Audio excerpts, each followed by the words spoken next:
میرے نبی پاک صلی اللہ علیہ وسلم نے فرمایا دنیا کی حب الدنیا راست من کل خطیہ، فرمایا دنیا کی محبت ہر گناہ کی، ہر برائی کی جڑ ہے۔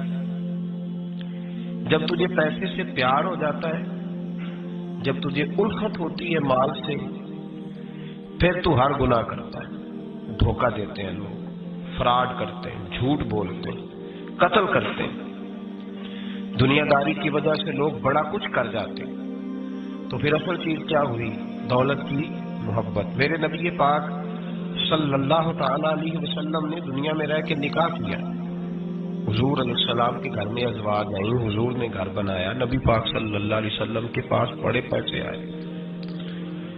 ہمارے زمانے میں درویش وہ ہے جو بھوکا ہو، حالانکہ درویش بھوکے کو نہیں کہتے، درویش اس کو کہتے جس کے پاس کروڑوں روپیہ ہو پر اسے پیسے سے پیار کوئی نہ ہو، اس کو درویش کہتے۔ دنیا داری اتنی عام ہو گئی ہے ہر حلقے میں۔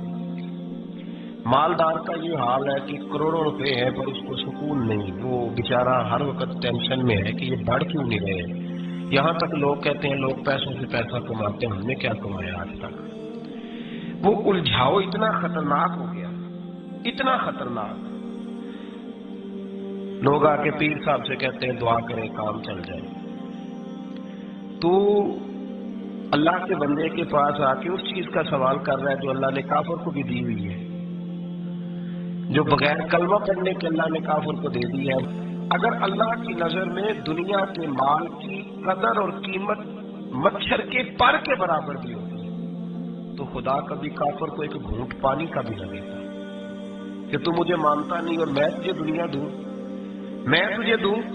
فرمایا اگر اس کی نظر میں مچھر کے پر کے برابر بھی ہوتی تو اللہ کبھی ایک گھونٹ پانی کا کافر کو۔ میں کہتا ہوں یار جو چیز اللہ نے نہ ماننے والے کو دی ہے، منکر کو دی ہے، تو اس کے لیے دعائیں کر رہا ہے۔ جو نہ ماننے والے کو اس نے دے دی تو اس کے پیچھے بھاگ رہا ہے، تو صبح و شام اس کی منصوبہ بندی کر رہا ہے۔ صوفی کے لیے، درویش کے لیے، راہ طریقت کے مسافر کے لیے، مسلمان کے لیے سب سے زیادہ یہ ہے کہ وہ زہر پیتا ہے اگر دنیا کی محبت میں جیتا ہے۔ اگر کسی دنیا دار کو دیکھ کے کسی درویش کا، کسی اللہ والے کا دل مچلتا ہے کہ یہ پیسے میرے پاس ہوتے تو اس شام اسے نماز میں مزہ نہیں آئے گا، گئی اس کی قرآن پاک کی لذت، اس کا درود میں دل کیسے لگے گا؟ تو ساری رات خواب دیکھتا رہا ڈالروں کے، یورو کے، پاؤنڈ کے، کیسے اس کی توجہ آئے گی؟ اس کو کیا پتا مکے کی لذت کیا ہے، مدینے کا پیار کیا ہے؟ اس کو یہ کیفیات نصیب ہی نہیں ہو سکتی۔ امام غزالی رحمت اللہ علیہ سے کسی نے کہا تو حضور یہ بتائیں کہ بندہ طریقت کا مسافر کب بنتا ہے، مسافر کب بنتا ہے طریقت کا؟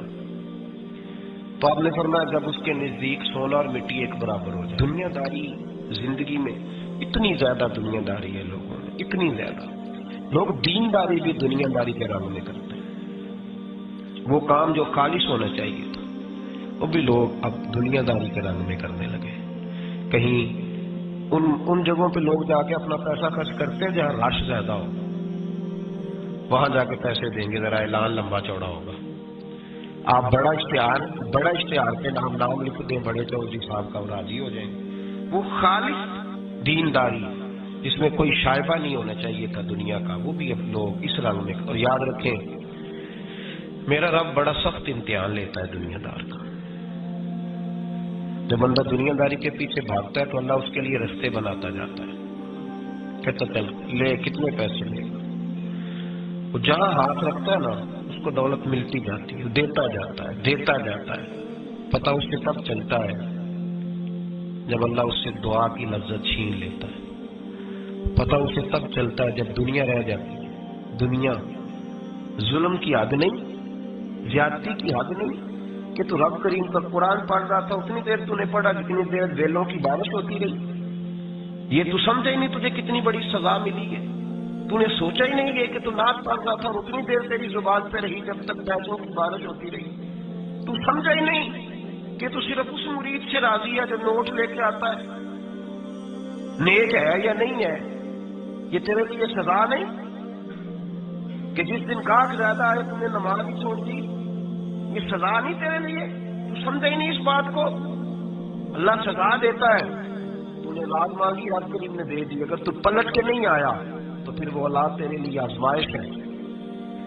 چھوڑ دے اس کو، کچھ دیر کے لیے نکلا کرے، کچھ دعائیں خالص مانگے جن میں خدا مانگے، اللہ مانگے، اللہ کا رسول مانگے، دنیا داری چھوڑ دیں کچھ دیر کے لیے۔ صحابی ہیں، بخاری شریف صحیح سند کی حدیث ہے، کلمہ پڑھا، کچھ دنوں کے بعد مال غنیمت آیا، نبی پاک صلی اللہ علیہ وسلم مال تقسیم کر رہے تھے تو میرے حبیب نے اس صحابی کو بھی دیا، فرمایا یہ رکھ لے، اس کو پیسے دیے حضور نے، اس نے پیسے ہاتھ میں پکڑے اور محبوب پاک صلی اللہ علیہ وسلم کا چہرہ دیکھ رہا ہے، پتہ کیا لفظ اس کی زبان پہ آئے، کہنے لگے یا رسول اللہ میں نے اس لیے کلمہ تو نہیں پڑھا تھا میں پیسے لوں گا۔ حالانکہ تالیف قلب حصہ ہے اسلام کا، جو بندہ نیا کلمہ پڑھتا تھا اس کو کچھ نہ کچھ دیا جاتا تھا کیونکہ اس کی برادری چھوڑ جاتی۔ کہنے لگے حضور اس لیے تو کلمہ نہیں پڑھا تھا کہ پیسے آئیں گے۔ نبی پاک نے فرمایا کس لیے پڑھا تھا؟ کہا یا رسول اللہ میں نے تو اس لیے پڑھا تھا کہ آپ مجھے جہاد میں لے جائیں گے اور میں آپ کے نام پر اپنی جان قربان کر دوں گا۔ میں نے کچھ لینے کے لیے نہیں، جان دینے کے لیے کلمہ پڑھا تھا۔ تو حضور میرے لیے مہربانی فرمائیں، مجھے آپ یہ دنیا داری ہی دنیا داری، مال ہی مال۔ حضرت میاں شیر محمد شرف پوری رحمت اللہ علیہ کی وہ بات میرے دل کو چھو جاتی ہے۔ ایک آپ سے شخص آ کے کہنے لگا حضور میں پہلے غریب تھا، فلاں جگہ میں نے، ہاں یہ بات بالکل درست ہے کہ شیخ جو کامل ہوتا ہے وہ دعا کرتا ہے اللہ کی بارگاہ میں، یا اللہ یہ میرے پاس آیا تو اسے کوئی کمی بھی نہ رہے، کوئی بھی نہ رہے۔ یہ تو اس کی اپنی درویشی ہے نا کہ وہ یہ بات کرے، تو اپنا رنگ ہے اس کا۔ میاں صاحب کے پاس آیا تو آگے کہنے لگا حضور میں فلانے آدمی کا مرید ہوا ہوں، ایک کارخانہ تھا اب 4 ہو گئے، تو آپ فرمانے لگے تیرا تو بیڑا گرک ہو گیا، چاہیے تھا تیرا ایک بھی چھڑاتے، تجھے اللہ اللہ پہ لگاتے، تجھے اور بھگا دیا دنیا میں، یہ کون سی تم نے درویشی اختیار کی، اور کارخانے بڑھ گئے تیرے۔ حضرت عیسیٰ علیہ السلام کے پاس ایک شخص آیا تو اس نے آ کے کہا میں نے آپ کے ساتھ رہنا ہے حضور، میں نے آپ کے ساتھ رہنا ہے۔ آپ فرمانے لگے دنیا دار بن کر رہو گے کہ دین دار؟ کہنے لگا جی میں دین دار بن کے رہوں گا۔ فرمانے لگے دنیا کی طلب نہ کرنا ورنہ میری صحبت میں نہیں رہ سکو۔ حضرت عیسیٰ علیہ السلام نے شادی نہیں کی، مکان ہی نہیں بنایا، ایک تکیہ، ایک پیالہ، ایک کمبل، جہاں رات ہوتی وہیں سو جاتی۔ ایک دن ایک شخص کو دیکھا کہ وہ نا ڈھلان بنی ہوئی تھی، پتھر کی پہاڑ تھوڑی سی ڈھلان بنی ہوئی تھی تو نیچے لیٹا ہوا ہے، آپ نے کمبل بھی صدقہ کر دیا۔ کہنے لگے آج کے بعد جہاں ڈھلان بنے گی وہاں سو جائیں گے، کمبل کی ضرورت ہی کوئی نہیں۔ کچھ دنوں کے بعد ایک شخص کو دیکھا کہ وہ اپنے ہاتھ کا تکیہ بنا کے سویا ہوا ہے، تکیہ بھی خیرات کر دیا۔ کہنے لگے اس کے بغیر بھی گزارا ہو سکتا ہے۔ کچھ دنوں کے بعد دیکھا کہ ایک آدمی چلو میں پانی پی رہا ہے، پیالہ بھی اللہ کے راستے میں دے دیا۔ کہنے لگے چل جائے گا کام اس کے بغیر۔ پر میں دنیا دار بن کے نہ آنا۔ کہنے لگا نہیں صاحب میں دین دار بن کے آؤں گا۔ جناب عیسیٰ علیہ السلام نے رکھ لیا۔ آپ پہلے دن ہی کہنے لگے چل آ جا روٹی کھا لے۔ 3 روٹیاں منگائی، اس کو ساتھ بچھایا، فرمانے لگے میں تو ایک کھاؤں گا، تو کتنی کھائے گا؟ کہنے لگا کہ میں بھی ایک ہی کھاؤں گا۔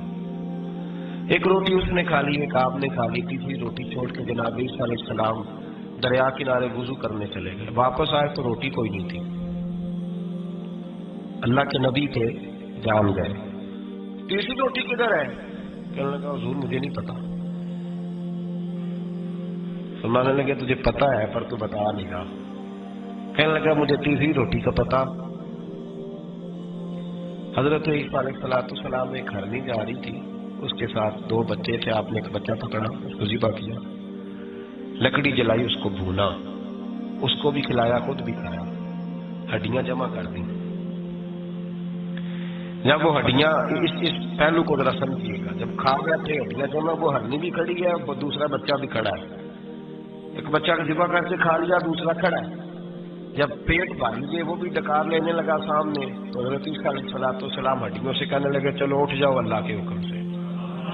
تو ہرنی کا بچہ پھر سے زندہ ہو گیا، وہ چلا گیا، ماں اس کو ساتھ لے کے روانہ۔ فرمانے لگے دیکھ اللہ نے مجھے معجزہ دیا ہے، ہم نے کھا بھی لیا ہے اور بچہ چلا بھی گیا ہے، ہمارے پیٹ میں ہے بھی، اور اب تو بتا دے روٹی کس نے کھائی ہے؟ کہنے لگا جی مجھے نہیں پتا، نہیں پتا مجھے۔ حضرت عیسیٰ علیہ السلام اس کو ساتھ لے کے بڑھے تو دریا کے اوپر، پانی کے اوپر پیدل چلنے لگے، دریا پار کر گئے۔ فرمانے لگے تو پانی پہ چلتا رہا ہے، سارا پانی کراس کر گیا ہے تو ڈوبا نہیں، اب بتا دے روٹی کس کے پاس ہے؟ کہنے لگا نہیں پتا، مجھے پتا۔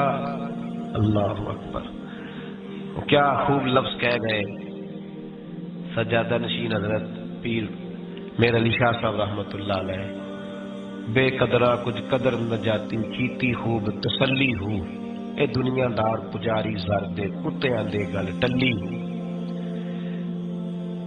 سارا دریا اتنا بڑا دیکھتے ہیں لوگ جو آتے ہیں نا درویشوں کے پاس، بڑے رنگ دیکھتے ہیں پر بدلتے نہیں، رنگ بڑے دیکھتے ہیں پر اپنے آپ کو تبدیل ہے۔ وہ 5 فقیروں کسے نہیں مارے، آئے ہوئی چور اندر دا، دیکھتے بڑا کچھ ہے بدلتے نہیں۔ نہ بدلا، حضرت عیسیٰ کہنے لگے منوا کے میں بھی چھوڑوں گا، تو مانے گا۔ آپ نے نا ریت کٹھی کی، ریت 3 حصوں میں ریت جمع کر لی اور پھر اس پر کچھ پڑھ کے پھونکا تو وہ سونا بن گئی۔ 3 ڈھیریاں تھی ریت کی، پھونکا تو سونا بن گئی۔ آپ فرمانے لگے یہ سونا تیرا، ایک ڈھیری تیری، ایک میری، اور تیسری اس کی جس نے تیسری روٹی کھائی ہے۔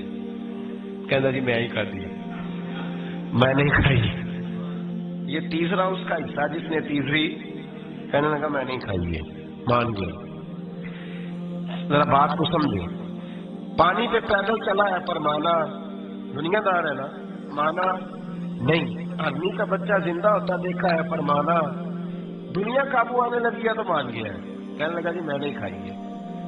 فرمایا او بھلے مانس، تجھے کہا تھا دنیا داری نہ کرنا، تجھے جناب عیسیٰ کی صحبت ملے گی، پر تو ایک روٹی پہ رہ گیا جا۔ کہاں دنیا دار پجاری زرد کتیاں دے گل ٹلی، کہاں رہ گیا؟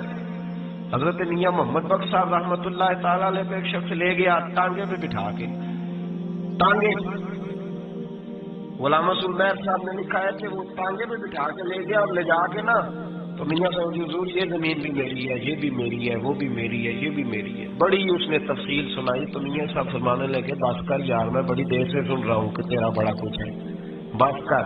کہنے لگا حضور نہیں، یہ بھی تو میں نے تھوڑی دکھائی ہے، اور بھی میرے پاس بڑا کچھ ہے۔ تو آپ فرمانے لگے یہ بتا تجھ سے پہلے کس کے پاس تھا؟ چپ کر گیا۔ فرمایا اس سے پہلے کس کے پاس تھا؟ چپ کر گیا۔ کیا خوب فرمایا، کیا درویشوں کا کہنے کا انداز ہے، کیا خوب رنگ ہے، اور تشبیہ کس طرح کی اعلیٰ دیتے ہیں۔ دانش مندہ دکم نہیں دل دنیا نہ مانا، اس ووٹی کئی خامن کیتے جو کیتا سو کھانا، اس ووٹی کئی خامن کیتے جو کیتا۔ یہ دکان میری ہے تو پہلے کس کی تھی؟ اس سے پہلے کس کی تھی؟ یہ گاڑی میری ہے تو اس سے پہلے کس کی تھی صاحب؟ یہ کسی نہ کسی کی تھی، اور تیرے بعد بھی کسی نہ کسی کی ہو جائے گی۔ اس ووٹی کئی خامن کی جو کیتا سو۔ حضرت عیسیٰ کہنے لگے تم نے ایک پیغمبر کی صحبت ضائع کر دی صرف دنیا داری کے لیے۔ فرمانے لگے میں نے کیا کرنا ہے سونا، تو تینوں کے تینوں ڈیریاں تو ہی رکھ لے، تیری ہیں، اور تو نے زیادتی کی، تو نے قیمت نہیں ڈالی ہماری صحبت کی۔ آپ اٹھ کے چلے گئے۔ صحرا کا علاقہ تھا، وہ شخص وہیں بیٹھا تھا، ابھی سمیٹ ہی رہا تھا کہ 2 ڈاکو آ گئے، تلواریں پکڑی ہوئی ہیں۔ کہنے لگے چل دوڑ جا، سونا مارا ہے، تم کدھر سے آ گیا؟ منت کی۔ کہنے لگا چلو مہربانی کرو، 3 حصوں میں ہے، 2 لے لو، ایک تو مجھے دے دو، ایک تو دے دو۔ منت کرنے لگا، وہ مان گئے۔ کہنے لگے چلو ٹھیک ہے۔ دوستی کر لی، نام پتہ پوچھ لیا، گفتگو ہونے لگی، تھوڑی دیر بیٹھے تو ایک دوسرے سے فرینک ہو گئے، بے تکلفی شروع ہوئی۔ تو کہنے لگے بھوک بڑی لگی ہے، روٹی تو لاؤ۔ ایک کو بھیجا، ڈاکوؤں میں سے ایک کو بھیجا کھانا لینے، وہ کھانا لینے چلا گیا۔ اب یہ دونوں پیچھے رہ گئے، ایک وہ روٹی کھانے والا اور ایک ڈاکو۔ تو آپس میں کہنے لگے یار یہ تیرا پوچھتا ہے وہ روٹی کھانے والا، تیرا اس کے ساتھ کیا تعلق ہے؟ کچھ بھی نہیں، ڈاکو ڈاکو سجن ہے۔ کہنے لگے ایسے اتنا سونا اسے دے رہے ہیں، آتا ہے تو دونوں پکڑ کے مار دیتے ہیں اس کو، اور سونا دونوں آدھا آدھا بانٹتے ہیں۔ بالکل ٹھیک ہے، میرا کون سا چچا کا بیٹا ہے، چھوڑو، ویسے اس دور میں چچا کا بیٹا بھی پکڑ ہی لیتے ہیں اگر کبھی مسئلہ بن جائے تو۔ چلو جی فیصلہ ہو گیا۔ اب وہ جو گیا وہ بھی تو دنیا دار تھا نا، اس نے کھانا خریدا تو اس نے کہا میرا کون سا ان سے یہ رہنا ہے، اس نے روٹی میں زہر ڈال دیا۔ نے کہا میں ان کو ماروں گا اور سارے سونے پہ قبضہ کروں گا. حب الدنیا راست من کل خطیہ، ہر برائی کی جڑ ہے. وہ کھانا لے کے آیا، ابھی اس نے رکھا ہی تھا، دونوں نے حملہ کر دیا، پکڑا اور مار ڈالا. وہ مر گیا. اب یہ مزے سے بیٹھ کے روٹی کھانے لگے. سیر ہو کے پیٹ بھر کے روٹی کھائی، چند لمحے گزرے تو دھڑام سے روح پرواز کر گئی. حضرت عیسیٰ 1 گھنٹے کے بعد گزرے، 3 لاشیں پڑی اور سونا ویسے کا ویسا پڑا. ایس لوٹی کئی کامن کیتے، جو کیتا سو کھانا، سونا ویسے کا ویسے پڑا. جناب عیسیٰ علیہ السلام کھڑے ہو کے اپنے حواریوں سے کہنے لگے اس کو کہا تھا تو صحبت حاصل کر، دنیا داری سے بچ. لیکن اس نے دنیا داری کو فوقیت دی، ایک پیغمبر کی صحبت کو فوقیت. آج نقصان یہ ہوا ہے کہ خود مرا ہے اور 2 لاشیں اور بھی اس نے ساتھ کٹھی کر لی. دنیا داری سے بچ جائے، اس سے بچیں، ضرورت کی حاصل کریں، ضرورت سے زیادہ نہیں. ضرور محنت کریں، جدوجہد، حلال روزی کمائیں اللہ کے راستے میں دینے کے لیے، غریبوں کی مدد کرنے کے لیے ضرور کریں، لیکن اس کو مشن نہ بنائیں. یہ مشن نہیں. اگر آپ نے صبح سے لے کے شام تک 3 گھنٹے وقت گزارا ہے تو پھر آپ کا 2 گھنٹے اگر دنیا میں گزرے تو 1 گھنٹہ دین میں گزرنا چاہیے نا، ورنہ آپ کا دن ضائع ہو گیا ہے. کم از کم تیسرا حصہ تو دین کو دو. ہمارے بزرگوں نے ضمناً دنیا داری رکھی، ضمناً کہتے تھے ہم تو اتنی روزی کماتے ہیں کہ کمر سیدھی ہو سکے. ایک تو میرے عزیز یہ یاد رکھیں کہ اپنے ہمہ وقت زندگی کو، دنیا کو ٹائم نہ دیں. دنیا کو اتنا ٹائم دیں جتنی کہ اس کے لیے. حضرت علی المرتضیٰ رضی اللہ تعالیٰ عنہ کا ایک فرمان یاد رکھیں. آپ فرمایا کرتے تھے میں دنیا کے لیے اتنی محنت کرتا ہوں جتنا میں نے دنیا میں رہنا ہے، اور آخرت کے لیے اتنی محنت کرتا ہوں جتنا میں نے آخرت میں. جو آدمی 500 سال پہلے فوت ہو گیا تھا وہ کہاں ہے؟ ابھی قبر میں ہے. زندگی کتنی گزار کے گیا؟ 60 سال 70 سال. جتنا دنیا میں رہنا ہے اتنی اس کے لیے جدوجہد کریں، جتنا جانا ہے اتنا جانے کے لیے محنت کریں، اپنے آپ کو ضائع نہ کریں.